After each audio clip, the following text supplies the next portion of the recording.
आज अपने आउटलाइन में प्राचलिक समीकरण पढ़ेंगे। प्राचलिक समीकरण जिसे हम पैरामीट्रिक इक्वेशन कहते हैं। पैरामीट्रिक इक्वेशन, इस पैरामीट्रिक इक्वेशन के अंदर दी गई जो समीकरण है वो टी या थीटा के रूप में मिलती है। टी या थीटा के रूप की जो भी समीकरण होती है, टी या थीटा के रूप की जो समीकरण होती है उसको प्राचलिक समीकरण कहते हैं। क्योंकि आउटलाइन के अंदर अपने dy/dx होता है, dy/dx होता है, differential with respect to x होता है। तो ये t और थीटा की इक्वेशन को अपने को dy/dx में चेंज करना है, यानी प्राचलिक समीकरण को साधारण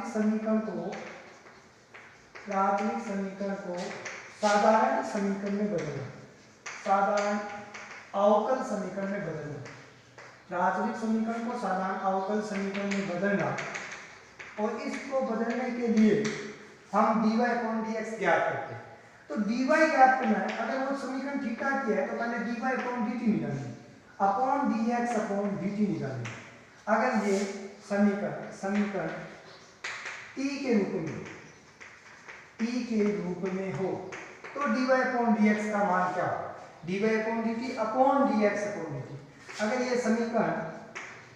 समीकरण थीटा के रूप में हो, अगर ये समीकरण थीटा के रूप में हो और थीटा के रूप में अगर ये समीकरण होगी तो dy/dx का जो मान होगा वो dy/dθ अपॉन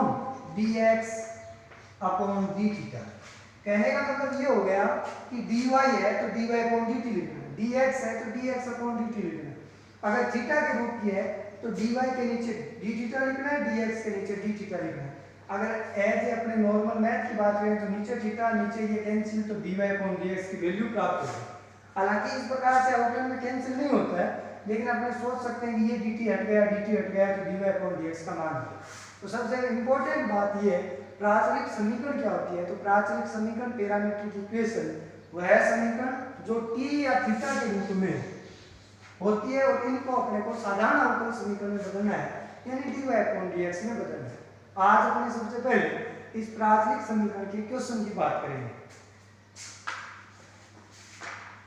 पहला जो क्वेश्चन है dy/dx का अपने को मान ज्ञात करना है, और जो पहला क्वेश्चन है x बराबर a से t। पहला जो क्वेश्चन है अपना,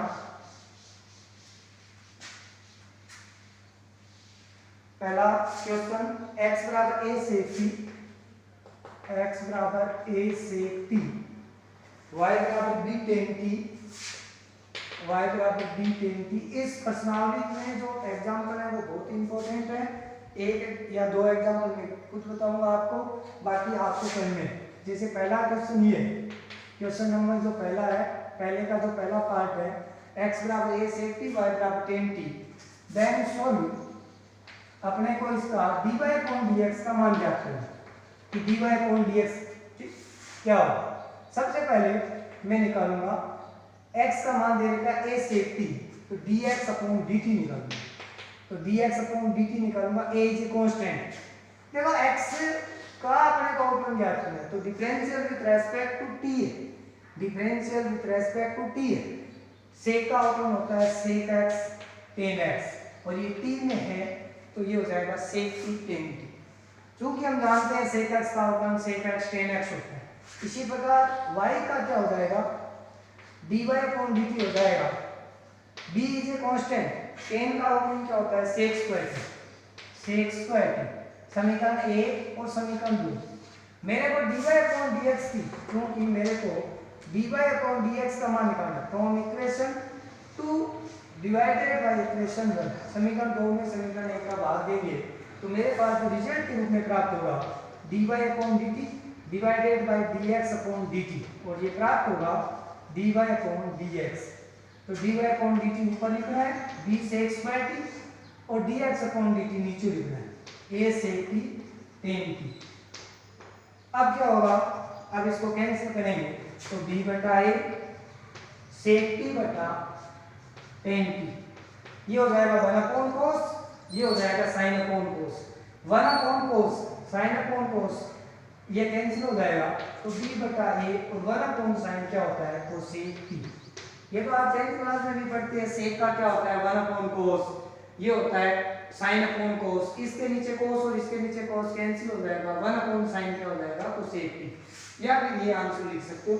तो इसका जो राइट आंसर है dy अपॉन dx का, dy अपॉन dx का वो b बटा a कोसेक t, b बटा a कोसेक t इसका राइट आंसर है। इसी प्रकार नेक्स्ट क्वेश्चन इसका बी पार्ट देता है वो कर सकते हैं। अगला क्वेश्चन अपने देखें लो, देखो इसके अंदर dx अपॉन dt निकालना है, dy अपॉन dt निकालना है, फिर dy अपॉन dx का जो मान ज्ञात करना है। आप वीडियो को पॉज करके भी इसका आंसर लिख सकते हो। नेक्स्ट जो सेकंड जो क्वेश्चन है वो अपने देखते हैं। जैसे सेकंड क्वेश्चन है x बराबर लिख रखा है log t, x बराबर log t e की power t plus cos t, e की power t plus cos t, ये क्वेश्चन है।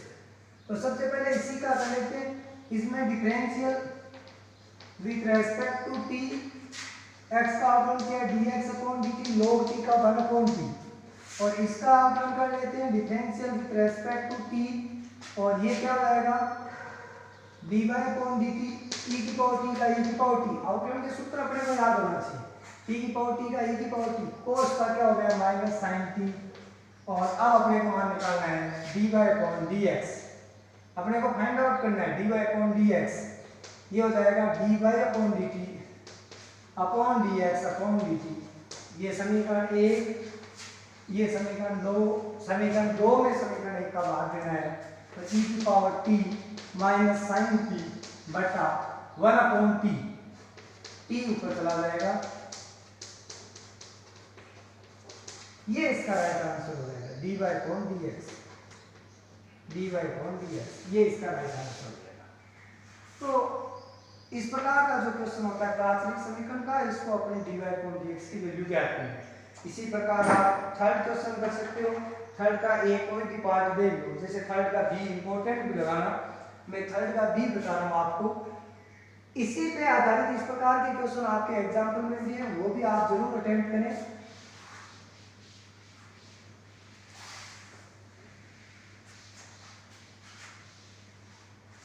थर्ड का जो बी है, थोड़ा सा इसमें क्वेश्चन में कईयों में मिसप्रिंट भी हो सकता है, इसका सही रूप थर्ड का बी ये है।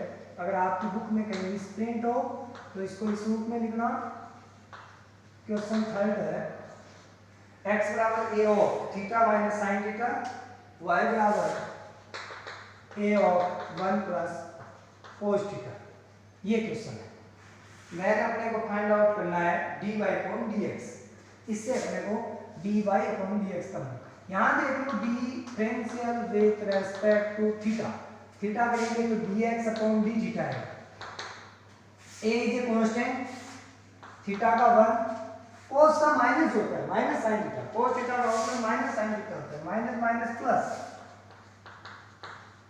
और इसका करेंगे differential with respect to theta, और ये हो जाएगा a 1 का 0, कांस्टेंट का अवकलन 0, cos का अवकलन क्या होता है माइनस साइन थीटा, इसको समीकरण नंबर 1, इसको समीकरण नंबर 2।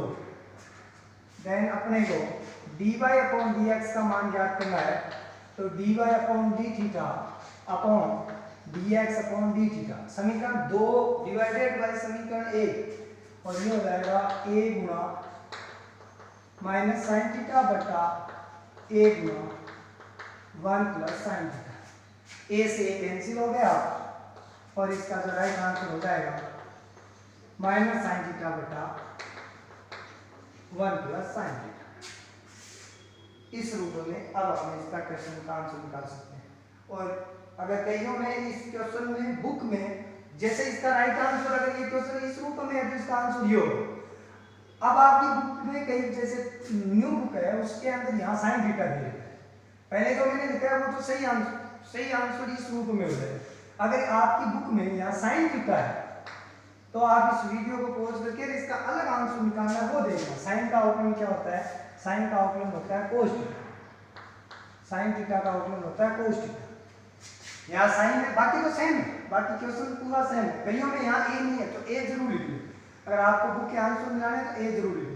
एग्जाम में मेरे हिसाब से अगर ये क्वेश्चन आता है तो इसी रूप में आएगा। एग्जाम में अगर ये क्वेश्चन आएगा तो इसी रूप में आएगा।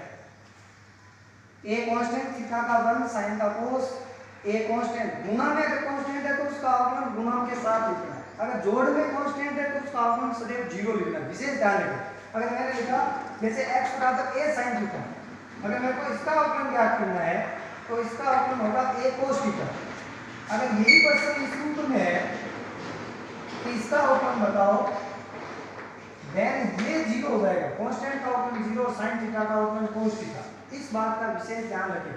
कांस्टेंट गुणा में है तो कांस्टेंट साथ रहेगा, हटाना नहीं है। कुछ स्टूडेंट जल्दबाजी में कांस्टेंट को हटा देते हैं, वो गलत बात है। और अगर जोड़ में है तो उसका 0 होता है, तो इसका आंसर हो जाएगा cos थीटा और इसका आंसर हो जाएगा a cos थीटा। तो आप इस चीज को भी जरूर लिख सकते हो नोट में। अगला देखो, अगला जो रूप है मैंने वो लिख दिया dy upon d theta, same लिख दिया। यहाँ मेरे पास क्या लिखना है, मेरे को 1 minus cos theta, 1 minus cos theta, a से a कैंसिल और ये हो जाएगा 1 माइनस cos थीटा। अब देखो ध्यान आके अपने इस क्वेश्चन में वापस ट्रिग्नोमेट्रिक फंक्शन के फॉर्मूले लगते हैं, वो लगा रहे हैं। sin थीटा का फॉर्मूला होता है 2 sin theta by 2 cos theta by 2। ये sin थीटा का होता है। 1 माइनस cos थीटा का होता है 2 sin स्क्वायर थीटा बाय 2। क्योंकि हम जानते हैं, ऐसे भी लिख सकते हैं, हम जानते हैं 1 प्लस cos थीटा का क्या होता है 2 cos square theta by 2। 1 plus cos theta का 2 cos square theta by 2। 1 minus cos theta का होता है 2 sin स्क्वायर थीटा बाय 2। ये फॉर्मूला मैंने लगाया, 2 से 2 कैंसिल, 1 sin से 1 sin कैंसिल, sin cos बटा sin cos theta by cos बटा 1 sin बच जाएगा। और ये आपकी बुक में भी आंसर यही है। तो आप इस क्वेश्चन को इंपॉर्टेंट माने और इसको रफ कॉपी में जरूर इसको सॉल्व करके देखें। dy अपॉन dx का जो आंसर होगा वो माइनस 4 थीटा बाय 2। नेक्स्ट जो फोर्थ का a है, ये अपने 6 नंबर का क्वेश्चन बनता है और ये काफी बड़ा क्वेश्चन है। फोर्थ का a है वो अपने अभी चर्चा करेंगे। फोर्थ का a जो बड़ा क्वेश्चन बनता है। फोर्थ का b देखो,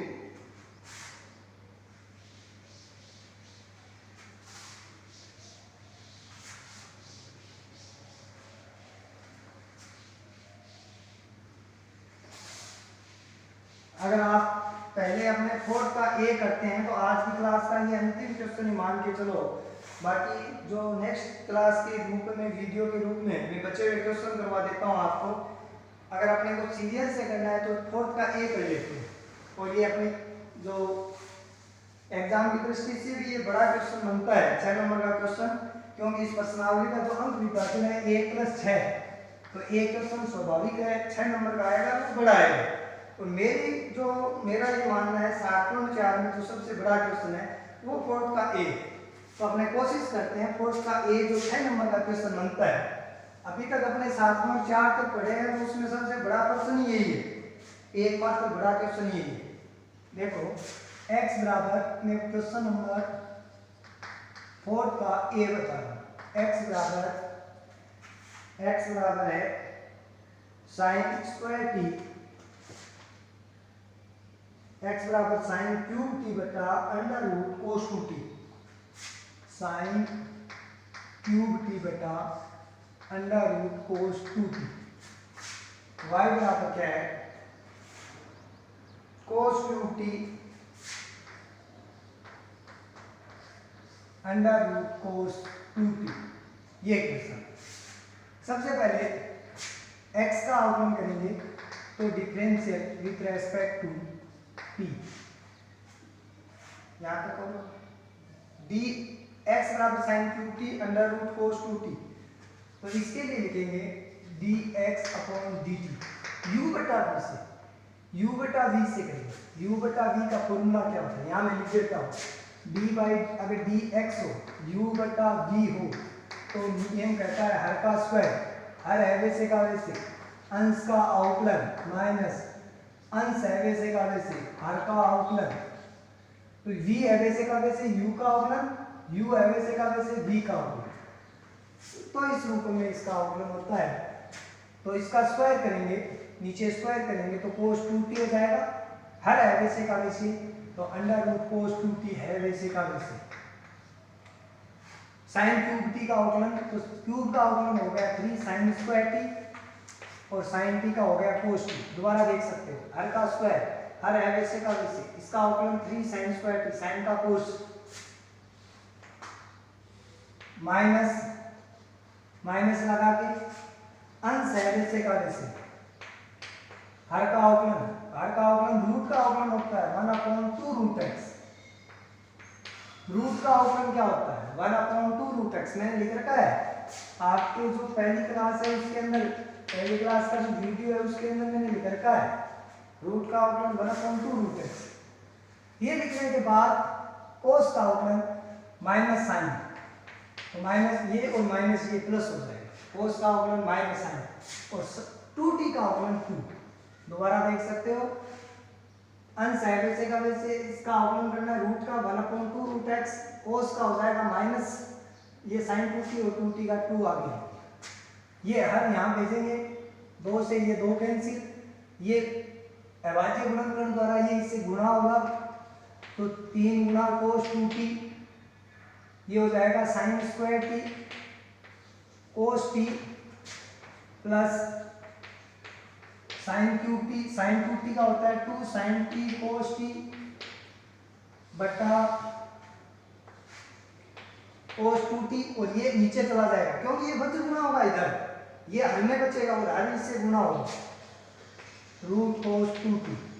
अब क्या करेंगे, देखो एक चीज इस क्वेश्चन में विशेष तो बात होती है जहां स्टूडेंट यहाँ करने के बाद कंफ्यूजन रहता है, cos 2t का साइन के पदों में लिखना है, अगर ये साइन का है cos 2t का पद अगर यहाँ cos जैसे ये करेंगे तो यहाँ cos स्क्वायर t आएगा, cos स्क्वायर t आएगा तो cos 2t को cos के पदों में लिखेंगे, तो यहाँ मैं cos 2t का क्या लिखूंगा 1 - 2 sin स्क्वायर t, तो ये हो जाएगा 3 गुना 1 - 2 sin स्क्वायर t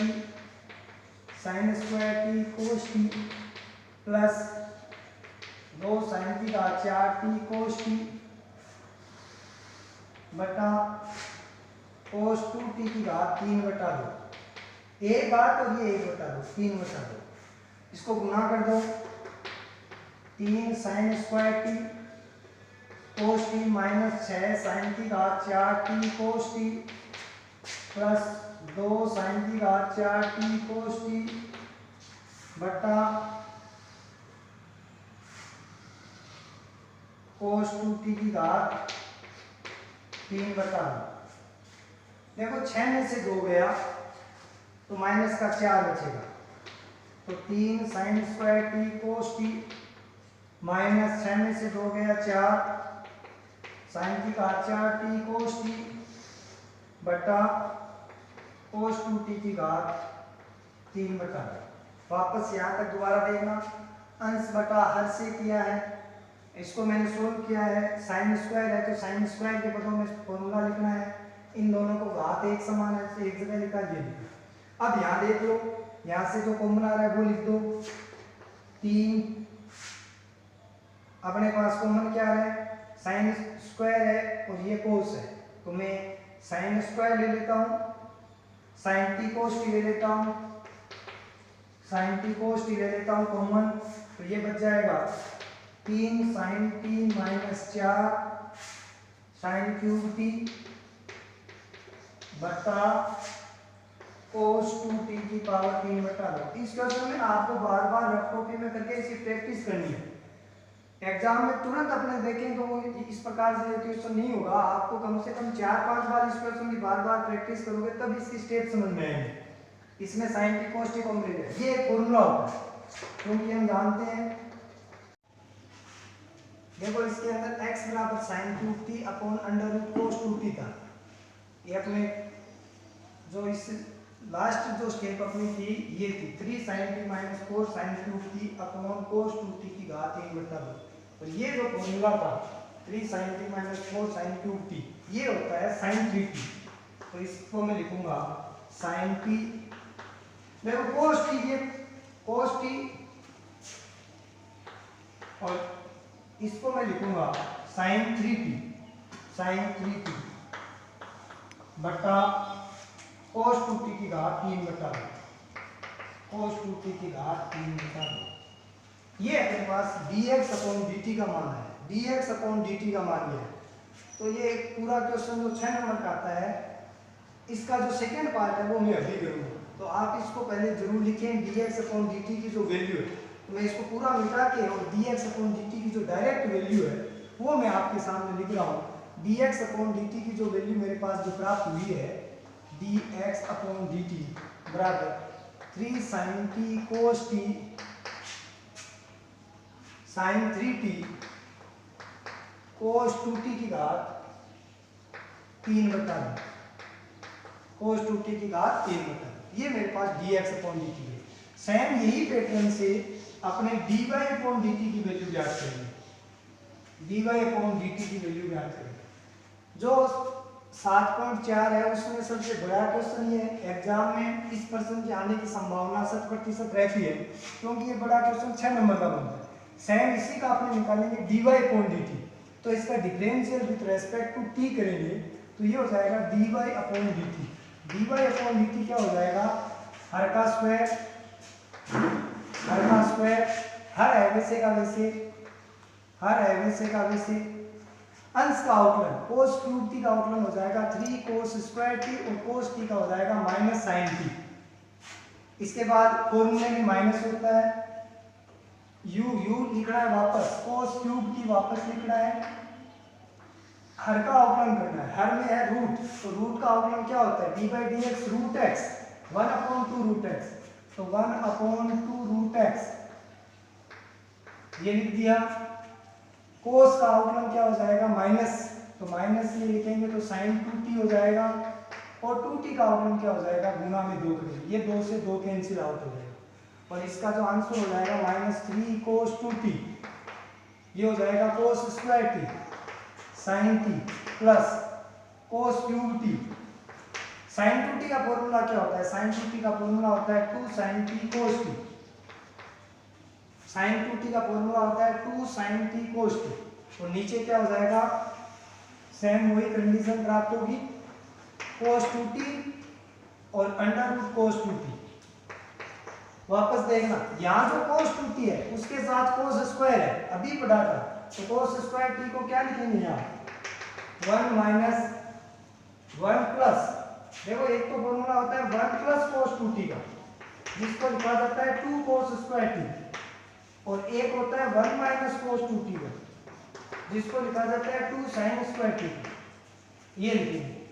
तो यहाँ अपने पास cos 2t को लिखना है, cos 2t को लिखेंगे तो 1 माइनस cos 2t को लिखेंगे, एक फॉर्मूला तो हो जाएगा 2 cos स्क्वायर t माइनस 1, तो -3 2 cos square t minus 1 cos square t sin t plus 2 sin t cos की घात 4t, बट्टा में क्या लिखेंगे, बट्टा में लिखेंगे cos 2t की घात 3 बटा 2, और ये क्या हो जाएगा, गुणा करेंगे तब -6 cos की घात 4t sin t, और ये क्या हो जाएगा plus 3 cos square t sin t, और ये हो जाएगा 2 sin t cos की घात 4t बटा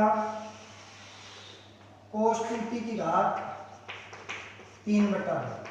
बस u बटा v का जो भी क्वेश्चन आता है वो अवकलन में सबसे बड़ा क्वेश्चन माना जाता है, और एग्जाम में जो 6 नंबर का क्वेश्चन बनता है वो सदैव u बटा v फलन का ही बनता है। तो आपको इस प्रकार के क्वेश्चन में प्रैक्टिस करनी पड़ेगी। एक तो फॉर्मूले सभी को याद होने चाहिए इस प्रकार से, एक u अपॉन v का फॉर्मूला याद होना चाहिए। अब देखो सेम कंडीशन, जो सेम टर्म है cos की घात 4 और sin ये रहा, cos की घात 4 sin ये रहा, तो ये तो माइनस के 6 है, ये प्लस के 2 है, तो ये हो जाएगा -4 cos की घात 4t sin t plus 3 cos square t sin t बटा cos 2t की घात 3 बटा 2। वापस इसमें क्या को बना रहे हैं, cos t sin t को बना रहे हैं, cos t sin t, minus का कॉमन ले लो क्योंकि पहली स्टेप माइनस है, तो यहाँ क्या बचाएगा 4 cos cube t minus 3 cos t।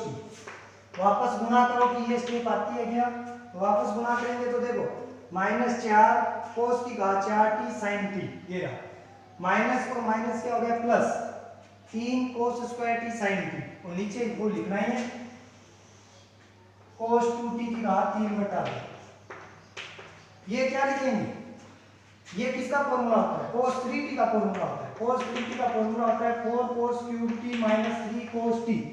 इसको याद करने का तरीका देखो, sin 3t में 34 होता है, 3 और 4 आगे होता है, 3 और 4, और cos 3t में 43 होता है, 4 आगे 3 बाद में होता है। तो ये फॉर्मूला बन गया, और ये फॉर्मूला बनते ही ये क्या हो जाएगा, इसका आंसर क्या हो जाएगा minus sin t cos t, और ये हो जाएगा cos 3t बटा cos 2t की पावर 3/2। वापस देखना, मैंने सबसे पहले y लिखा, y का t के सापेक्ष अवकलन किया u/v से अवकलन करने के बाद ये cos स्क्वायर है तो cos 2t cos स्क्वायर के पदों में लिखा, इसको सरल किया, ये आंसर है। तो इस आप वीडियो को पॉज करके इसका ये आंसर लिख सकते हो। इसके बाद जो dy/dt की जो वैल्यू आएगी वो मैं यहाँ लिख रहा हूँ, dy/dt की जो वैल्यू आएगी वो आएगी -sin t cos t, और ये हो जाएगी cos 3t बटा cos 2t की पावर 3/2, cos 2t की पावर 3/2, और उसके अंदर थी sin t cos t, ये 3 नहीं था, sin t cos t sin 3t बटा cos 2t की पावर 3/2। और अब अपने को जो मान निकालना है, आपको मान निकालना है, मेरे को मान निकालना है प्राचलिक समीकरण से dy/dx का, dy/dx का होता है dy/dt/dx/dt। तो dy/dt को तो ऊपर लिखना है, तो देखो हर समान है दोनों में, ये भी समान है और ये भी समान है, तो हर से हर कैंसिल हो जाएगा, और ये ऊपर लिखना है, तो -sin t cos 3t बटा sin t cos t sin 3t, और ये कैंसिल हो जाएगा, cos से cos sin से sin माइनस cot 3t। आपकी बुक में ये राइट आंसर ये दे रखा है, dy/dx की जो वैल्यू आएगी -cot 3t। जो इस क्वेश्चन का जो राइट आंसर होगा वो -cot 3t आएगा। तो आपको u/v में इस क्वेश्चन की प्रैक्टिस करनी है, u/v में इस प्रकार से प्रैक्टिस करनी है, और इसका जो राइट आंसर आएगा -cot 3t। नेक्स्ट अपने जो प्रश्नावली है इसका एक लास्ट क्वेश्चन देखते हैं, इसी के साथ अपना प्राचलिक समीकरण कंप्लीट हो जाएगा।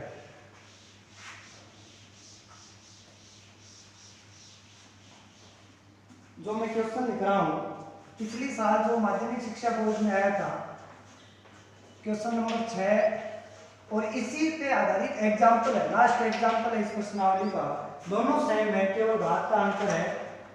एग्जाम्पल नंबर 18 है, दोनों सेम है। सीबीएसई बोर्ड में जो प्रश्न आया था वो इस साल आया था ये, और ये आरबीएसई बोर्ड में पिछले साल ये क्वेश्चन आया था, क्वेश्चन नंबर 6। दोनों इंपॉर्टेंट है और दोनों सेम क्वेश्चन है। मैं आपको क्वेश्चन बता रहा हूं, एग्जाम्पल आप जरूर करें।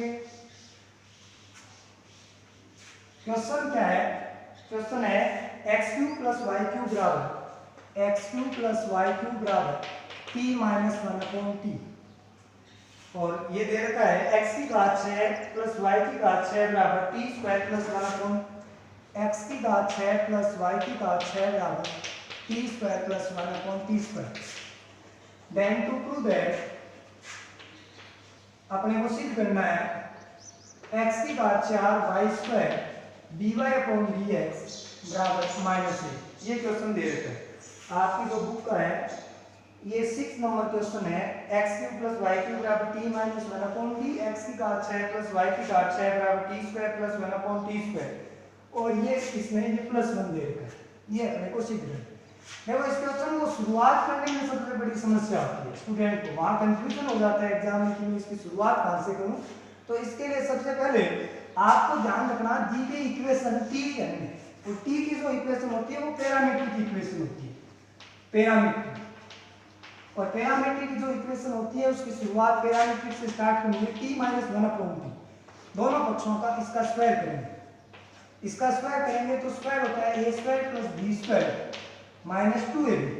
2ab लिखेंगे t गुना 1/t कैंसिल हो जाएगा, t गुना 1/t लिखेंगे यहाँ a माइनस बी का whole square a square b square minus 2ab, तो वो कैंसिल हो जाएगा।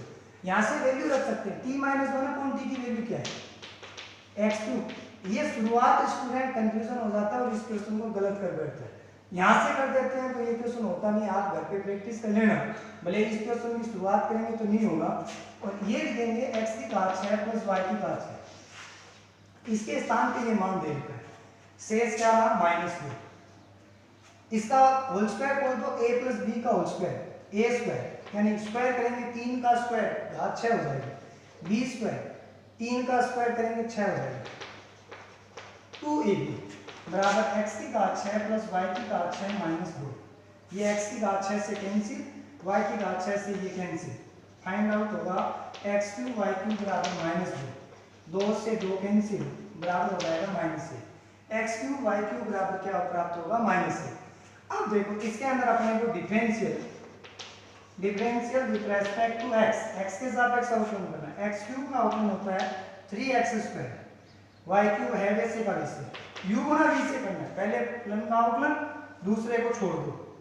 अब क्या करेंगे, पहले फलन को छोड़ दो, दूसरे का अवकलन y3 का अवकलन 3y² और y का अवकलन dy/dx और a का अवकलन क्या हो गया 0। दोबारा देख सकते हो, x3 का अवकलन 3x², y3 है वैसे का वैसे, x3 है वैसे का वैसे, y3 का 3y² dy/dx। अब मेरे पास 3 का पूरे में भाग दे सकता हूँ, तो मेरे पास बचता है x² y3 plus x3 y² dy/dx बराबर 0। यहाँ आने के बाद स्टूडेंट कंफ्यूज रहता है कि मेरे जो आंसर है वो x की घात 4 और y², तो दोनों पक्षों को किससे गुणा कर दो, मल्टीप्लाई फ्रॉम x से गुणा करने पर, मल्टीप्लाई फ्रॉम x से गुणा करेंगे तो ये x³ हो जाएगा y³ x की घात 4 y² dy/dx बराबर 0। अब देखो मेरे पास एक मान प्राप्त हुआ, x³ y³ का मान क्या प्राप्त हुआ, चूंकि हम जानते हैं x³ y³ बराबर कितना है -1। ये समीकरण 1 से लिख दो फ्रॉम इक्वेशन 1, इसका मान -1 है तो ये उधर जाएगा तो किसका हो जाएगा प्लस का, ये -1 लिखूंगा उधर जाएगा तो ये प्लस का, और ये मेरा आंसर है x की घात 4 y² dy/dx बराबर 1, तो इसका ये राइट आंसर हो जाएगा। तो अगर आपको इस प्रश्नावली में पैरामीट्रिक इक्वेशन में जो एग्जाम की दृष्टि से जो दो क्वेश्चन बनते हैं, 4 का a और 6 और एग्जाम्पल नंबर 18, तो इन 3 क्वेश्चन को जरूर अटेम्प्ट करें। एक साल छोड़ के एक साल इसमें से 6 नंबर का क्वेश्चन बनता है, जैसे ये क्वेश्चन 6 नंबर का बनता है, एक मैंने अभी जो बताया ये आपको करना है। एक क्वेश्चन 6 नंबर हो गया, एक एग्जाम्पल 18 हो गया, बाकी क्वेश्चन सारे आपको अटेम्प्ट करने हैं। इसमें अगर कोई प्रॉब्लम हो तो इससे संबंधित एग्जाम्पल आपकी बुक में दे रखा है, वो भी जरूर करिए। धन्यवाद।